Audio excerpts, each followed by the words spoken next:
అత్యుత్తమమైన దేవునికి స్తుతి మహిమ ఘనత ప్రభావము ఆయనకి ఆరోపిస్తున్నాను.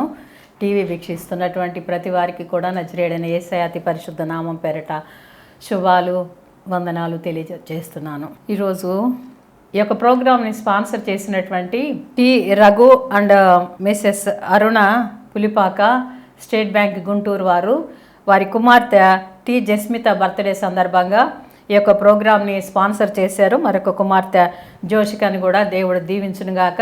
నూతన సంవత్సరం అనే దయాకిరీటాన్ని జస్మితకి ఇచ్చిన విధానాన్ని బట్టి దేవునికి వందనాలు చెల్లిస్తూ ఆ బిడ్డని దీర్ఘాయు చేత ఆశీర్వదించబడాలని, అంతేకాకుండా ఆ బిడ్డ యొక్క చదువుల్లో బుద్ధి ఎందును జ్ఞానమెందును దేవుని యందు భయభక్తులతోటి దినదరాపు చెందినట్లు దేవుని చల్లని హస్తం కింద భద్రపరిచి కాపాడి రక్షించాలని, అంతేకాకుండా ఉన్నతమైన చదువుల్లోకి బిడ్డలిద్దరు కూడా ముందుకు వెళ్ళడానికి దేవుడు తనకు మెండైన దీవెనలతో దీవించి ఆ కుటుంబాన్ని ఆకాశవాక్యలు విప్పే పడజాలం దీవెనలతో ఆ కుటుంబాన్ని దీవించి మరి ముఖ్యంగా మారు మనసు రక్షణలో ప్రతి బిడ్డ ముందుకు సాగటానికి దేవుడు తన ఆత్మతో బలపరచునుగాక. ఆమేన్. ప్రార్థన. మమ్మల్ని మిక్కిలిగా ప్రేమించిన మా ప్రియ పరలోకపు తండ్రి, నిన్న నేడు నిరంతరము సజీవుడైన దేవ మీకే వందనాలు. గత వారం నుండి ఈరోజు వరకు మమ్మల్ని సజీవ లెక్కలో ఉంచి మీ కృపతో మమ్మల్ని భద్రపరిచిన విధానాన్ని బట్టి స్తోత్రాలు చెల్లిస్తున్నాను తండ్రి. వాక్యము ద్వారా మీరు మాతో మాట్లాడమని, ఏ బిడ్డకి ఏ వాక్కు అవసరమో ఆ వాక్కు ద్వారా మీరు బలపరచండి. ఈ లోకం అశాశ్వతం అనేది ఏదో ఒక రోజు మేము ఈ లోకాన్ని విడిచిపెట్టాల్సినటువంటి వారమై ఉండగా ప్రభా తండ్రి, ఈ లోకంలో మాకు ఇచ్చిన ఆయుష్ని మేము వ్యర్థపరచుకోకుండా మీరు ప్రభా పరిశుద్ధుడు కాబట్టి మీ యందు విశ్వాసము భయభక్తులు కలిగి ఉన్నప్పుడు దీర్ఘాయు చేత మీరు మమ్మల్ని ఆశీర్వదిస్తానని వాగ్దానం ఇచ్చిన దేవుడు కాబట్టి మీ వాక్యములో ఉన్నటువంటి మర్మాలను మేము గ్రహించి వాక్యానుసారమైన జీవితాన్ని జీవించడానికి మీ ఆత్మతో మమ్మల్ని బలపరచమని, మరి ముఖ్యంగా ఈ వాక్యాన్ని బోధించబోచుండగా ప్రభా తండ్రి, ఈ వాక్యము ద్వారా మీరు నన్ను బలపరచండి. వినుచున్న ప్రతి బిడ్డను కూడా మీ ఆత్మతో బలపరిచి మీరే మహిమ ఘనత ప్రభావం పొందుకోమని నజరేయుడైన యేసయ్య అతి పరిశుద్ధ నామమున ప్రార్థించి వేడుకుంటున్నాను తండ్రి. Amen, amen. యేసు ప్రభుల వారిని యూదుల రాజు అని మరి పిలాతు అడుగుతున్నాడు. మార్కు సువార్త 15వ అధ్యాయము 1వ వచనం నుంచి 5వ వచనం వరకు చూస్తే, ఉదయం కాగానే ప్రధాన యాజకులను పెద్దలను శాస్త్రులను మహాసభ వారందరూ కలిసి ఆలోచన చేసి యేసును బంధించి తీసుకొని పోయి పిలాతుకు అప్పగించారు. కాబట్టి యూదుల రాజు నీవేనా అని ఆయన అడుగగా ఆయన నీవన్నట్టే అని అతనితో చెప్పాను. ప్రధాన యాజకులు ఆయన మీద అనేక నేరములు మోపగా పిలాతు ఆయనను చూచి, మరలా నీ ఉత్తరమేమి చెప్పవా? నీ మీద వీరు ఎన్నెన్ని నేరములు మోపుచున్నారో చూడమని. ఆయనను యేసు మరి ఏ ఉత్తరము చెప్పలేదు కనుక పిలాతు ఆశ్చర్యపడెను. కాబట్టి ఇక్కడ పిలాతు అనేటువంటి గవర్నరు యేసుప్రభు వారిని మరి బంధించి తీసుకొని వచ్చినప్పుడు మొదటి 3 కోర్టులు అయిపోయిన తర్వాత అవి మత సంబంధమైనటువంటి 3 కోర్టుల్లో యేసుప్రభు వారికి తీర్పు చెప్పబడి ఆయన దేవదూషణ అనేటువంటి ఒక నేరం ఆయన మీద మోపబడి ఆయన్ని మరణానికి అప్పగించడానికి పిలాతు దగ్గర తీసుకొచ్చినప్పుడు అప్పుడు పిలాతు అడుగుతున్నాడు యేసుప్రభు వారిని.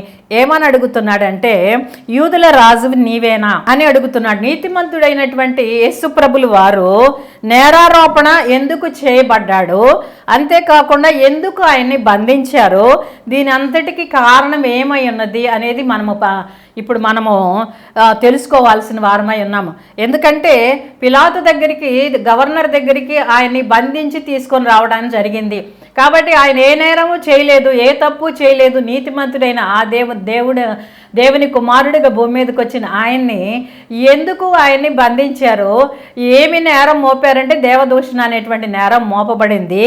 అంతేకాకుండా దీని అంతటికీ కారణము అసలు ఎవరై ఉన్నారు అని మనం చూసినట్లయితే ఆయన్ని మరి రాజుగా, యూదుల రాజుగాని ఎవరు ముందుగా మాట్లాడారు, ఎవరి ద్వారా యూదుల రాజుగా ఈయన భూమి మీద బయలుపరచబడ్డాడు అనే విషయాన్ని మనం చూసినట్లయితే నీతిమంతుడైన యేసుప్రభు మీద నేరారోపణ చేయటానికి గల కారణాలు ఏమై ఉన్నాయని మనం చూసినట్లయితే మానవుని యొక్క పాప దోషాలు, మానవుడు చేసినటువంటి నోటి మాట వల్ల, తలంపు వల్ల, క్రియల వల్ల చేసిన ప్రతి ఒక్క తప్పుని, పాప దోషాల వల్ల అక్కడ ఏమైందంటే ఈ మానవులు చేసిన పాప దోషాల వల్ల అన్నీ కూడా ఆయన ఎప్పుడైతే మానవుడి పాపాన్ని చేశాడో, అంటే ఆజ్ఞను అతిక్రమించి పాపం చేశాడో, ఆ ఆజ్ఞ అతిక్రమం వల్ల వచ్చిన పాపం వల్ల మానవుడు ఏమవుతాడంటే పాపం చేయబడినటువంటి వాడు పరిశుద్ధుడైన దేవుని ముఖదర్శనం చేసుకోవటానికి లేదు.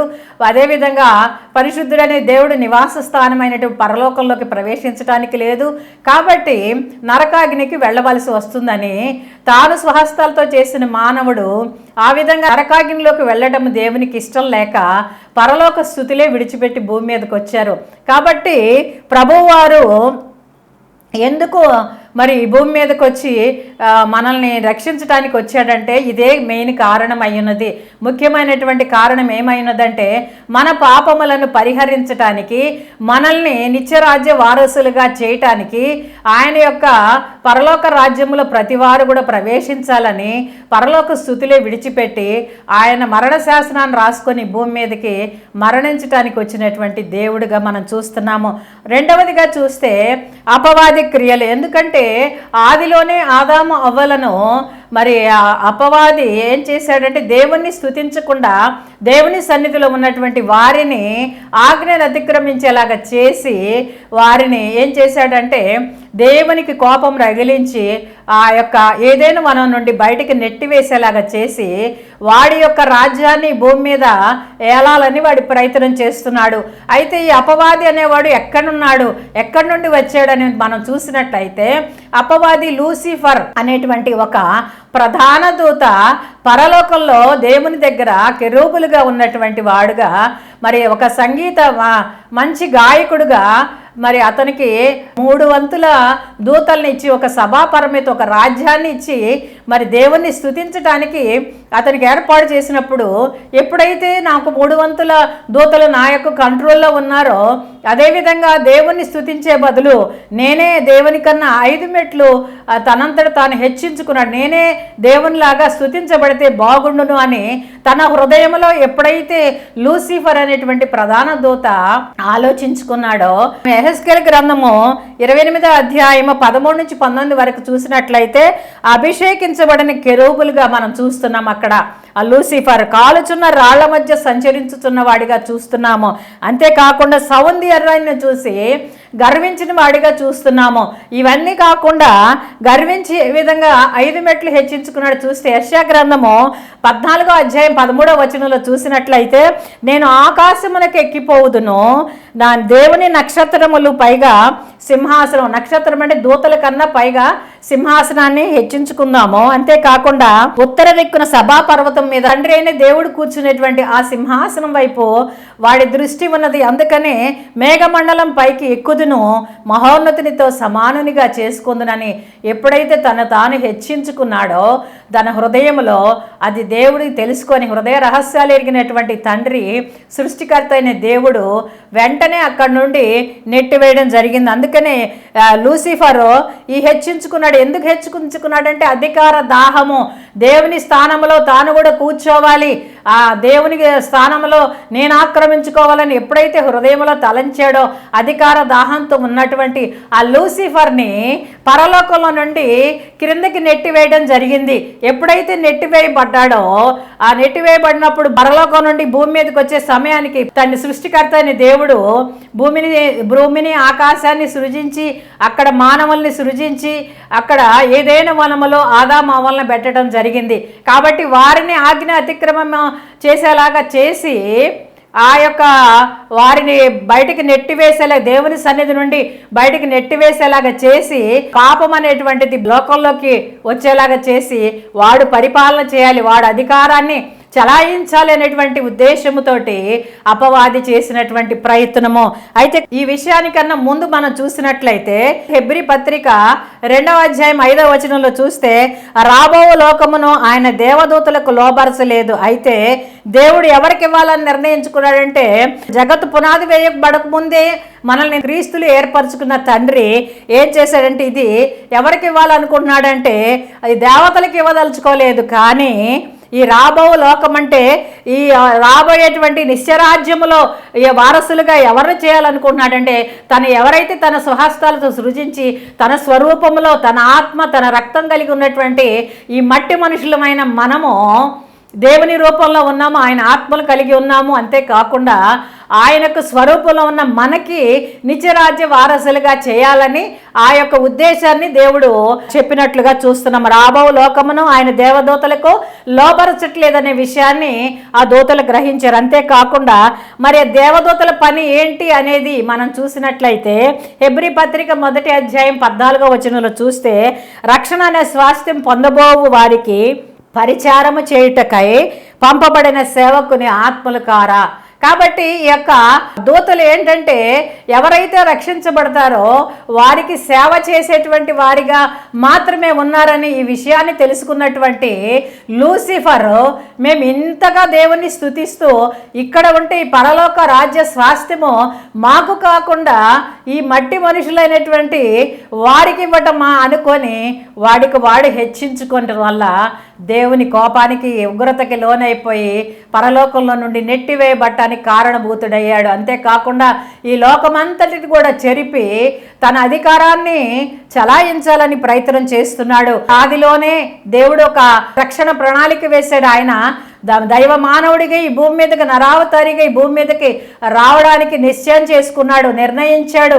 అదేవిధంగా భూమి మీదకి వచ్చి సర్వమానవాళి పాపములు పరిహరించడానికి సిలువలో బలియా ద్వారా మనందరికీ కూడా రక్షణ ఇవ్వడానికి ఆయన యొక్క ప్రశస్తమైన రక్తంతో వెల చెల్లించి మనల్ని సొత్తుగా చేసుకోవటానికి ఈ భూమి మీదకి రావడానికి ప్రణాళిక ఆదిలోనే జరగడం జరిగింది, ఆదిలోనే వేయడం జరిగింది.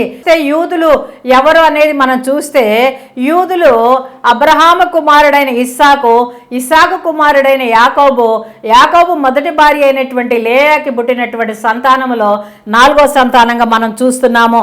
కాబట్టి ఆ యూదా అంటే మరి స్తుతి గోత్రం కింద మనం చూస్తున్నాము. వీరు తూర్పు కొండల్లో దేవుణ్ణి ఆరాధించేటువంటి వారు. వీరి వస్త్రాలు చెప్పులు, తలపాగా, నడికట్టు, పై వస్త్రము, అంగి వీరు ధరించేటువంటి వారు. కాబట్టి ఈ యోధాలు ఈ యొక్క గోత్రంలో నుండే యేసుప్రభుల వారు రాబోతున్నారనే విషయాన్ని ప్రవచనం ద్వారా తెలుసుకున్నటువంటి అపవాది యూదులందరినీ కూడా నాశనం చేయడానికి వాడి ప్రయత్నం చేస్తాం మొదలుపెట్టాడు. అతల్య అనేటువంటి ఆ రాణి చేత యూదులందరినీ సంహరించడం జరిగింది. అంతేకాకుండా అదేవిధంగా మనం చూసినట్లయితే ఎస్తేరు కాలంలో హామాను అనేటువంటి ఆ వ్యక్తిలో సాతానుడు ప్రవేశించి యోధా వంశాన్ని నాశనం చేయడానికి ప్రయత్నించినట్లుగా చూస్తున్నాము. కాబట్టి ఇక్కడ చూస్తే యూదా వంశంలో నుండి యేసుప్రభుల వారు రాబోతున్నారని అబ్రహాము ఏ విధంగా అయితే సంతానమైనటువంటి యాకోబు తన కుమారుల్ని ఆశీర్వదించినప్పుడు అక్కడ ఆ ఆశీర్వాదం యోధా గోత్రములో నుండి యోధా గోత్రపు సింహము ఆది కాండంలో మనం చూసినట్లయితే, యోధా నీ సహోదరులు నిన్ను స్తుతించెదరు, నీ చెయ్యి శత్రువుల మెడ మీద ఉంటుంది, యోధా కొదమసింహము నీవు పట్టిన దానిని తినివచ్చెదవు, షిలోహు వచ్చు వరకు యోధా వద్ద నుండి దండము తొలగదు, అతని కాళ్ళ మధ్య నుండి రాజదండము తొలగదు అని ఎప్పుడైతే కుమారుల్ని ఆశీర్వదించాడో యాకోబు, అబ్రహాము సంతానమైనటువంటి ఇస్సాకు కుమారుడైనటువంటి యాకోబు తన కుమారులు 12 మంది కుమారుల్ని ఆశీర్వదిస్తూ యోధాకి ఇచ్చినటువంటి ఆశీర్వాదాన్ని బట్టి ఆ యోధాలో నుండి యేసుప్రభులు వారు వస్తారని గ్రహించినటువంటి అపవాది ఆ విధంగా యోధా వంశాన్ని నాశనం చేయటానికి, యోధా గోత్రం లేకుండా చేయటానికి వాడు చేయిస్తున్నటువంటి ప్రతి ప్రయత్నాన్ని కూడా దేవుడు వారి నుండి క్రియలన్నిటిని కూడా లయపరుస్తూ మరి ఎక్కడికక్కడ దేవుడు మరి యూదుల్ని కాపాడుతూ వస్తున్నట్లుగా చూస్తున్నాము. అదేవిధంగా చూస్తే యేసుప్రభులు వారు ఎక్కడ పుడతారు అనేది తెలియపరిచాడు ముందుగానే, బెత్లెహేం అనేటువంటి గ్రామంలో. అంతేకాకుండా కన్యక పుడతారని, అంతేకాకుండా ఆయన యూదుల రాజుగా రాబోతున్నాడని ముందుగానే తెలియపరిచినప్పుడు అపవాది పొంచి ఉన్నాడు. అయితే యూదుల రాజుగా పుట్టబోవటం గురించి మొట్టమొదటిగా ఎవరికి చెప్పబడిందంటే మరియమ్మకి చెప్పబడింది, కన్య అయిన మరియకి. కాబట్టి లూకాసు వార్త 1వ అధ్యాయం 32-34 వచనంలో చూస్తే, ఇదిగో నీవు గర్భము ధరించి కుమారుని కని ఆయనకి యేసు అని పేరు పెట్టుదువు, ఆయన గొప్పవాడై సర్వోన్నతిని కుమారుడు అనబడును, ప్రభు అయిన దేవుడు ఆయన ఆయన తండ్రి అయిన దావీదు సింహాసనము ఆయనకిచ్చును, ఆయన యాకోబు వంశస్థుల యుగయుగములేనును, ఆయన రాజ్యమునకు అంతము లేనిదై ఉండును. కాబట్టి ఆయన ఒక రాజుగా, రాజ్యాన్ని పరిపాలించేటువంటి రాజుగా, యుగయుగాలు ఆయనే రాజుగా ఉంటాడని మొట్టమొదటిగా దేవదూత చేత మరి కన్య అయిన మరియకు తెలియపరచడం జరిగింది. అదేవిధంగా చూస్తే మరి రెండవదిగా జ్ఞానులు మరి నక్షత్రాన్ని చూసి యూదుల రాజు ఎక్కడ పుట్టాడని హేరోదు దగ్గరికి వచ్చి అడగడం జరిగింది. యూదుల రాజు పుట్టినవాడు ఎక్కడున్నాడు? తూర్పు దిక్కున మేము ఆయన నక్షత్రము చూసి ఆయనను పూజింపడానికి వచ్చాము అని మత్తయి సువార్త 2వ అధ్యాయం 2వ వచనంలో చెప్పడం జరిగింది. కాబట్టి ఇక్కడ చూస్తే తల్లి అయిన మరియ శిశువుని చూసి వారు అక్కడ పూజించడానికి వచ్చినటువంటి జ్ఞానులు తల్లి అయిన మరియను, శిశువు అయినటువంటి యేసు ప్రభు వారి దగ్గరికి వచ్చి వారు తీసుకొచ్చిన కానుకలను సమర్పించి, బంగారము, సాంబ్రాణి, బోళాన్ని సమర్పించి అక్కడ వారు సాగిలపడి దేవునిని పూజించినట్లుగా చూస్తున్నాము. యూదుల రాజు దగ్గరికి వారు జ్ఞానులు నడిపించబడ్డారు నక్షత్రం ద్వారా. యూదుల రాజుని మొట్టమొదటిగా దర్శనం చేసుకొని ప్రకటించినటువంటి వారు ఎవరంటే జ్ఞానులుగా మనం చూస్తున్నాము.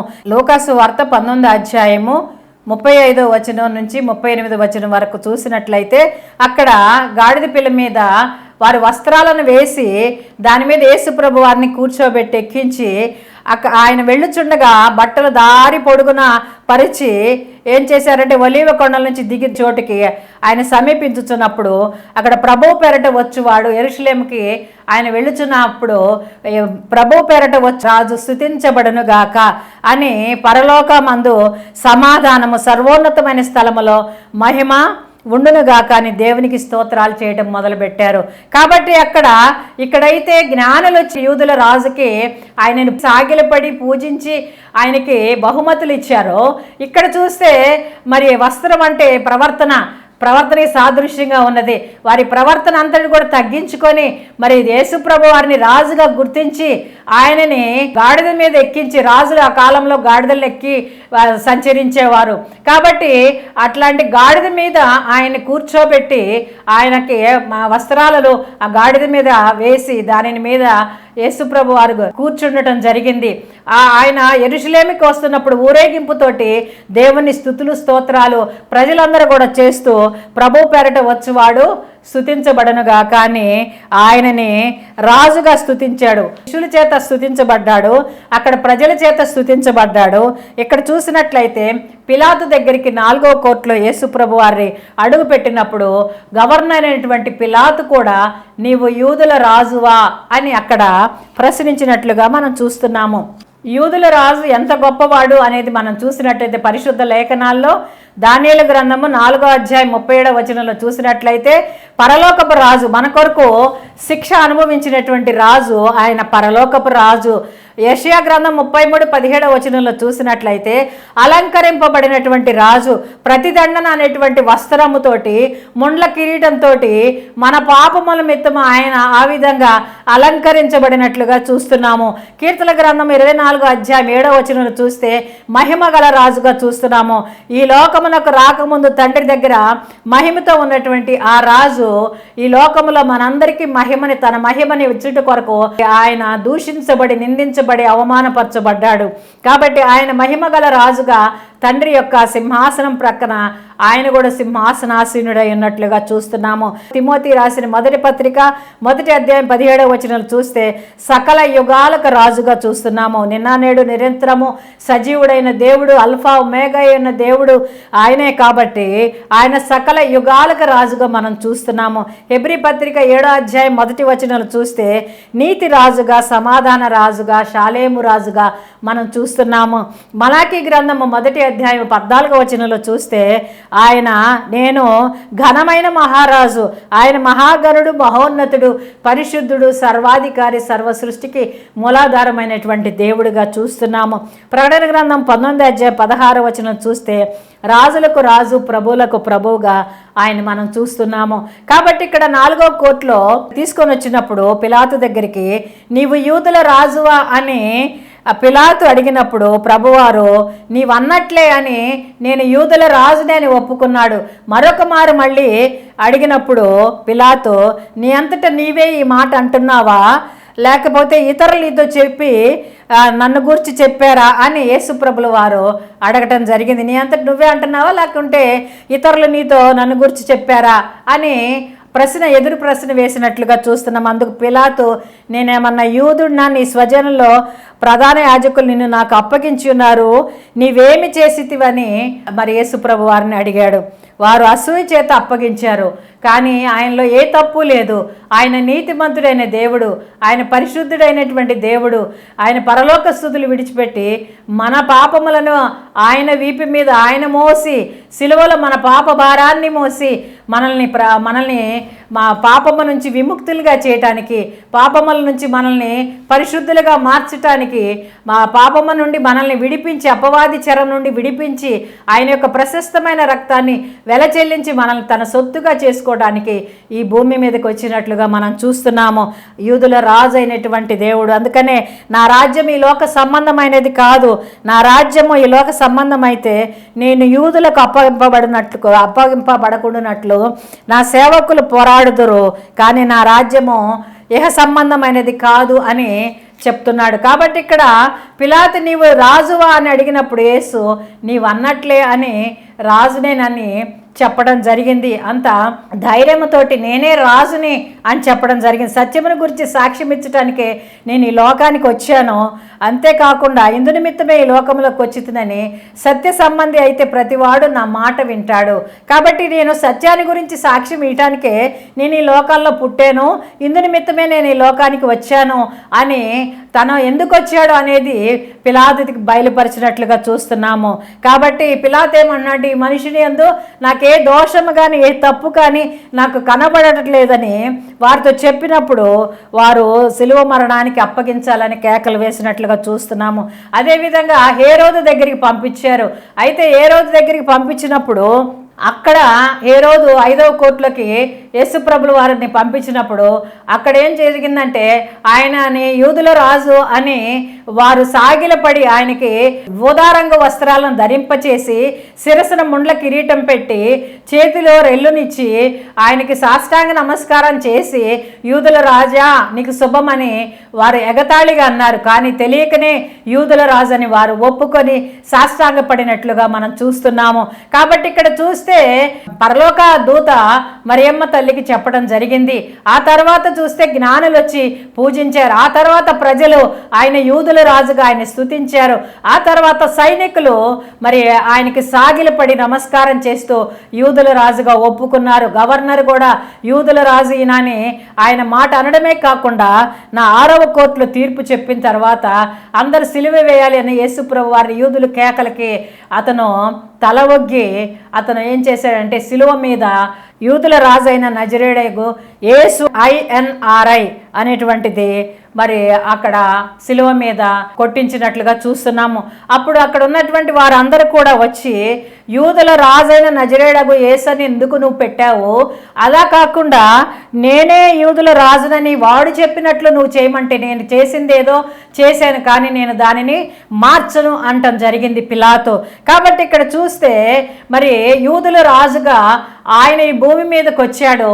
ఆయన రాజ్యాన్ని తిరిగి ఆయన సిలువ మరణ పునరుద్ధానము ద్వారా ఆయన శిష్యులైతే ఈ లోకంలోనే రాజ్యాన్ని దేవుడు స్థాపించబోతున్నాడు, ఈ లోకంలోనే నా స్థానం ఏంటని వారిలో వారు గొడవపడినట్లు కూడా మనం చూస్తున్నాము.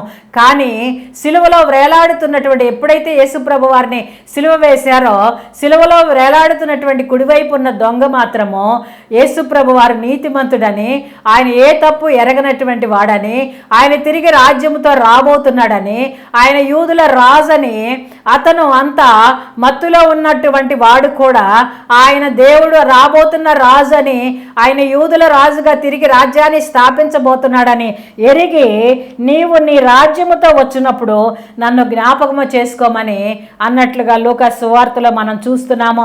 కాబట్టి అతను ఒక్కడే ఈ భూమి మీద యేసుప్రభుల వారు ఆ రాజ్యాన్ని స్థాపిస్తాడని, ఆ రాజ్యంలో నన్ను కూడా జ్ఞాపకం చేసుకోమని, ఆయన నీతిమంతుడని ఒక పాపి అయినటువంటి ఆ యొక్క దొంగ గ్రహించి దేవుణ్ణి ఎప్పుడైతే ప్రార్థించాడో, ఎప్పుడైతే విజ్ఞాపన చేశాడో, వెంటనే యేసుప్రభులు వారు ఏమన్నాడంటే, నేడు నీవు నాతో కూడా పరదేశంలో ఉండు అని చెప్తున్నాడు. కాబట్టి ఆయన వెంటనే అతన్ని అనుమతించి నువ్వు నాతో పరదేశంలో ఉంటావు అని చెప్పడం జరిగింది.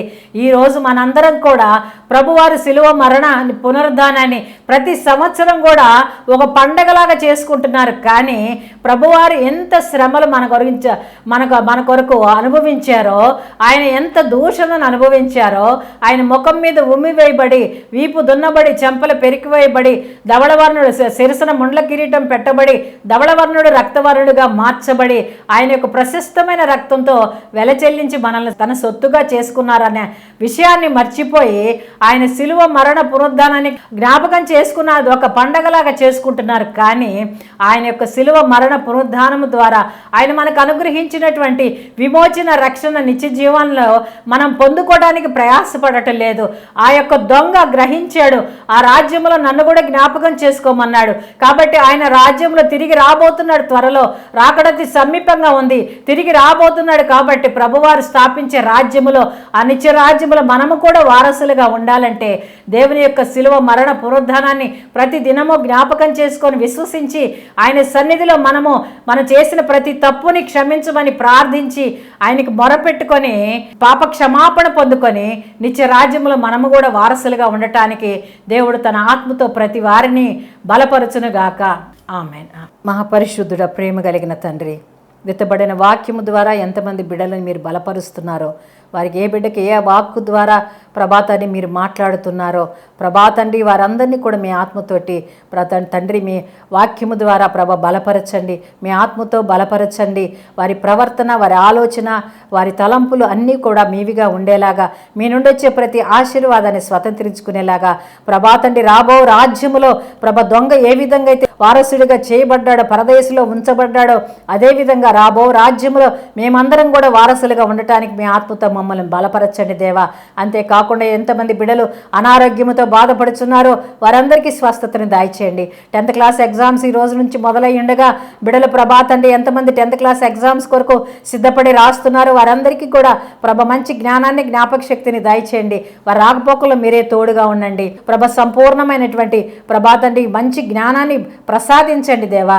ఉన్నతమైనటువంటి చదువుల్లోకి బిడ్డలు ఉన్నతమైన ర్యాంకులతోటి వెళ్ళడానికి మీ కృప చూపించండి. ఎంతమంది ఆర్థిక సమస్యలతో, శారీరక బలహీనతలతో, వృద్ధాప్యంలో ఎంతమంది ఉన్నారో అట్టి వారందరినీ పేరు పేరున మీరు జ్ఞాపకం చేసుకొని ప్రతి బిడ్డకి ఏ అవసరతతో మీ సన్నిధిలో ప్రభాతండి విజ్ఞాపనలు చేస్తున్నారు వారికి విజ్ఞాపనలు ఆలకించి ఆశీర్వదించి ప్రభాతండి ప్రతి బిడ్డ కూడా మారు మనసు రక్షణలో నడిపించబడటానికి మీ ఆత్మతో బలపరచమన్న నజరేయుడైన యేసయ్య అతి పరిశుద్ధ నామమున ప్రార్థించి వేడుకుంటున్నాము తండ్రి. Amen, amen, amen. పరలోకమందున మా తండ్రి, మీ నామం పరిశుద్ధపరచబడగాక, మీ రాజ్యం వచ్చునుగాక, మీ చిత్తం పరలోకమందు నెరవేర్చున్నట్టు భూమి యందు నెరవేరునుగాక. మా అనుదిన ఆహారం నేడు మాకు దయచేయము. మెడల అపరాధం చేసిన వారిని మేము క్షమించిన ప్రకారం మా అపరాధములు క్షమించుము. శోధనలోనికి తేక దుష్టుల నుండి మమ్మల్ని తప్పించుము. రాజ్యము, శక్తి, మహిమ నిరంతరము నీవైనవి తండ్రి. ఆమెన్.